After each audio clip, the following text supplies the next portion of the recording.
Hello again, 4R and Year 4 in general.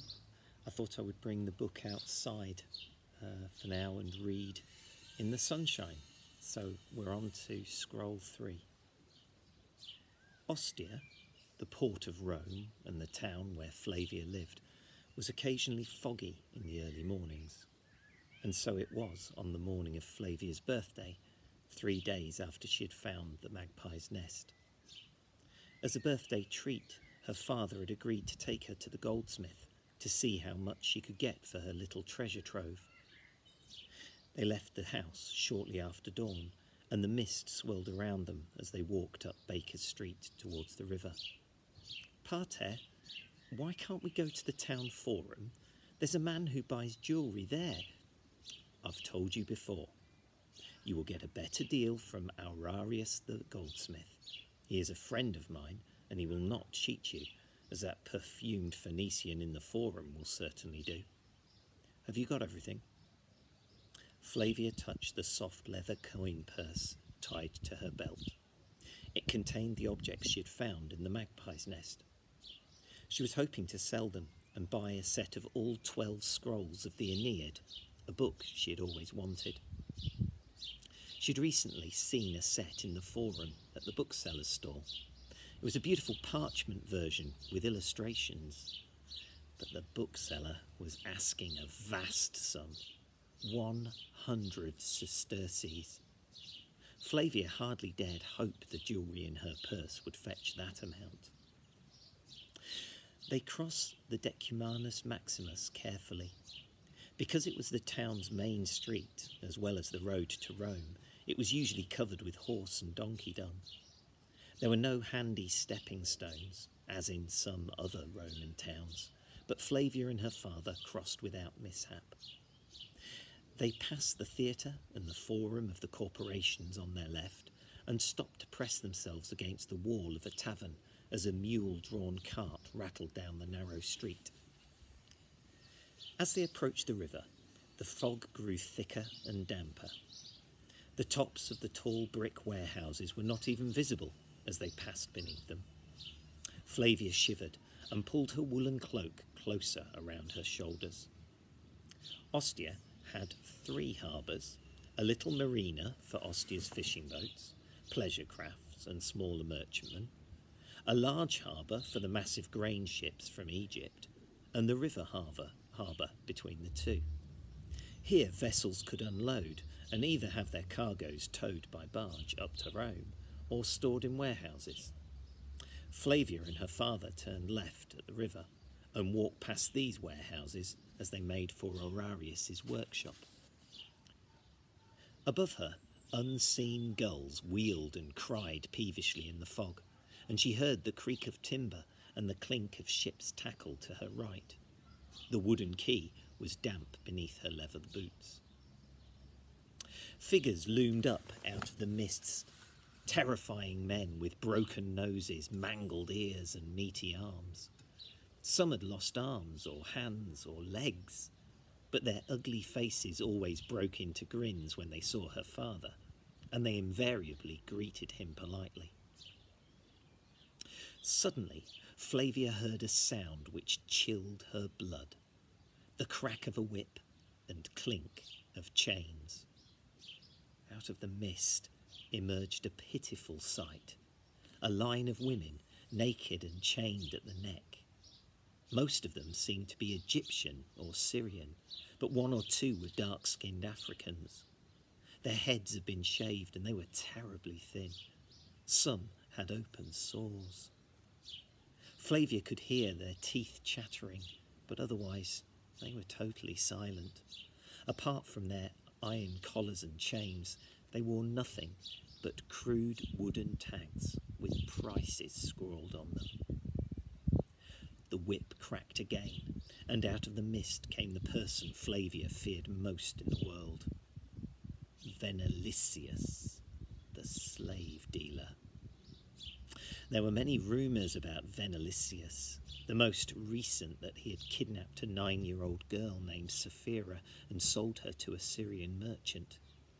This was illegal, but once a child had fallen into Venelicius' Once a child had fallen into Venalicius's hands and his ship had sailed. There was virtually no way of ever finding the child again, or of proving the slave dealer's guilt. Venalicius had one blind eye, a horrible milky orb that sat in its socket like a peeled egg. His teeth were rotten, and his nose sprouted tufts of mouldy hair. Worst of all, one ear was missing, bitten off by a slave he had afterwards crucified, if the rumour was true.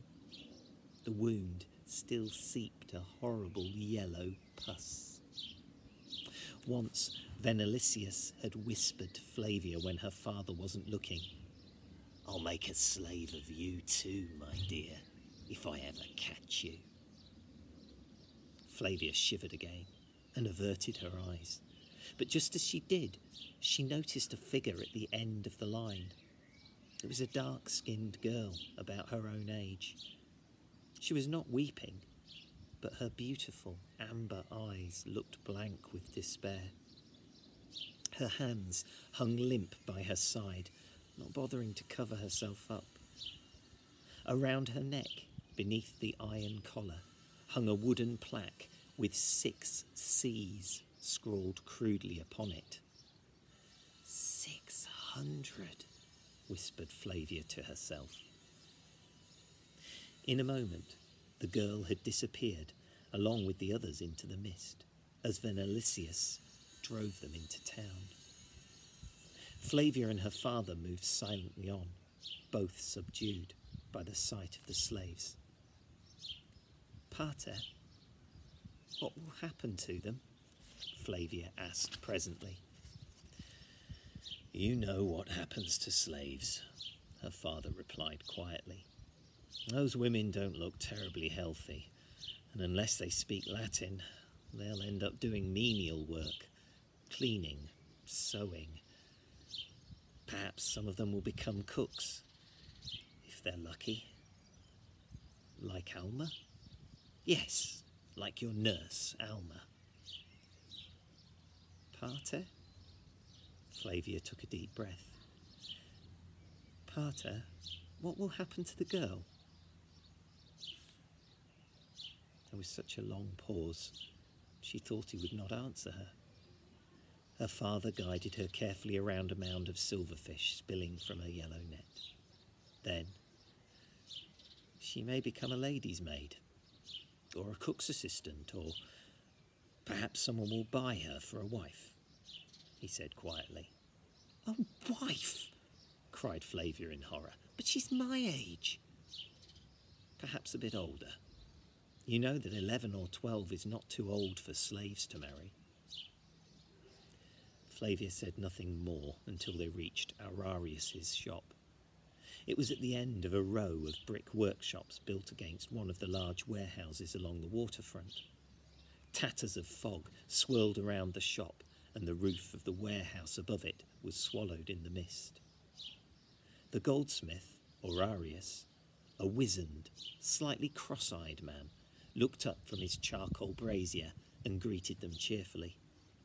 A big watchdog dozed at his feet. The smith examined the contents of Flavia's pouch with interest. The bangles are nice, but not worth much more than 2 or 3 sesterces. This earring is lovely. It's made of electrum, mixture of gold and silver which can be melted down. I'll give you 150 sesterces for it." He emptied the last object from the purse into his palm, and his eyes widened. He glanced up at Flavia's father, and then brought the earring almost to the tip of his nose. "This one with the emerald is really special," he said. "Pure gold. Maybe Greek manufacture? Oh, one of the finest stones I've ever seen. Too bad you don't have its mate. The pair would be worth 800 or 900 sesterces, but on its own I could only offer you 400. He looked gravely at Flavia. Your father's done me many favours. So tell you what, I'll give you 600 sesterces for all 4 pieces. It's a fair price. You won't get better. I'll take it, said Flavia immediately, and held out a trembling hand to receive 6 gold coins, each worth 100 sesterces. It was an enormous sum. Flavia's heart was pounding as she slipped the coins into her pouch. She turned to her father. Pater, may we go to the forum right away? I know what I want to buy for my birthday.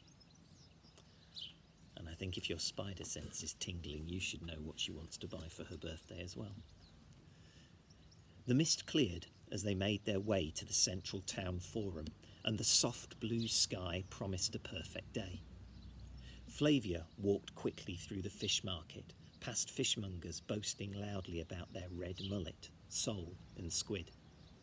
She hurried past the fruit sellers who were hawking their pomegranates, melons and peaches, past the jewellery stall, the toy stall, the pottery stall and the clothes stall.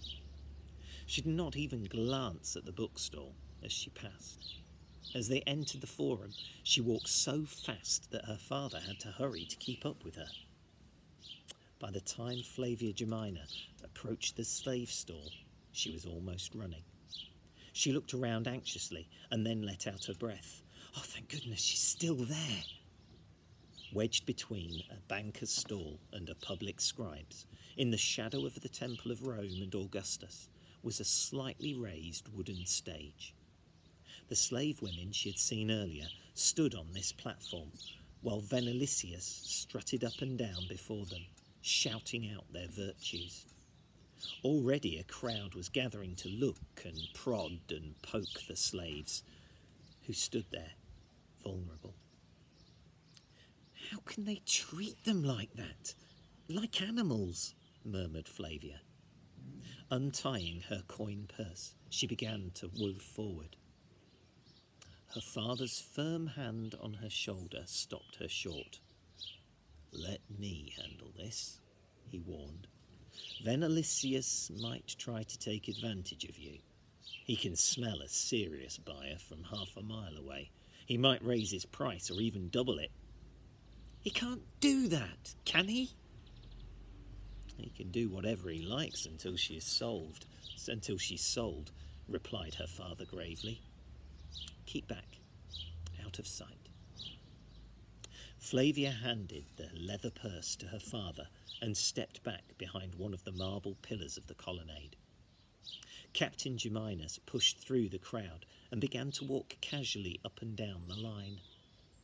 Flavia noticed that the price for the girl was double the price of most of the other women, and she shivered in the morning sunshine. Ah, the young sea captain, Marcus Flavius Geminus. Are you a serious buyer, or just looking? Sneered Venalicius. Flavia saw her father's back stiffen, but he moved on quietly. How much is this one? She heard him ask as he stopped in front of a red-eyed young woman in her late teens. 300 sesterces, can't you read? Snapped the slave dealer. Another man, a soldier, had stopped in front of the girl. Flavia held her breath. She saw the soldier reach out and examine the girl's mouth to examine her teeth. Then he bent and peered at the price around her neck. He stood again and looked at the girl, who stared straight ahead. Flavia's fingernails dug into her palm. Abruptly, the soldier shook his head and moved on. Flavia slowly let out her breath in a huge sigh of relief. Hurry, Pater, she whispered to herself. As the soldier walked off, her father indicated the girl and said calmly to Venalicius, I think I'll take this one, please. Just a moment, smirked the slave dealer. I'm dealing with another customer. He made a great pretence of helping a fat merchant in a grubby toga who was examining another woman. That slave dealer is torturing me on purpose, thought Flavia to herself. And then, oh, please, Castor and Pollux, let me be able to buy her. After what seemed like ages, the fat merchant turned away, making a joke to a friend. The two of them went off laughing. Then Alicius at last turned to her father. Yes, Captain Geminus.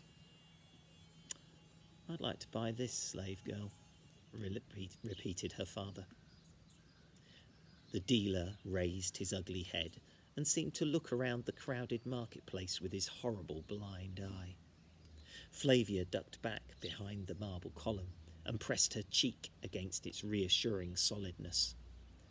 Then she heard Venalicius say very clearly to her father, "The African girl cost 700 sesterces."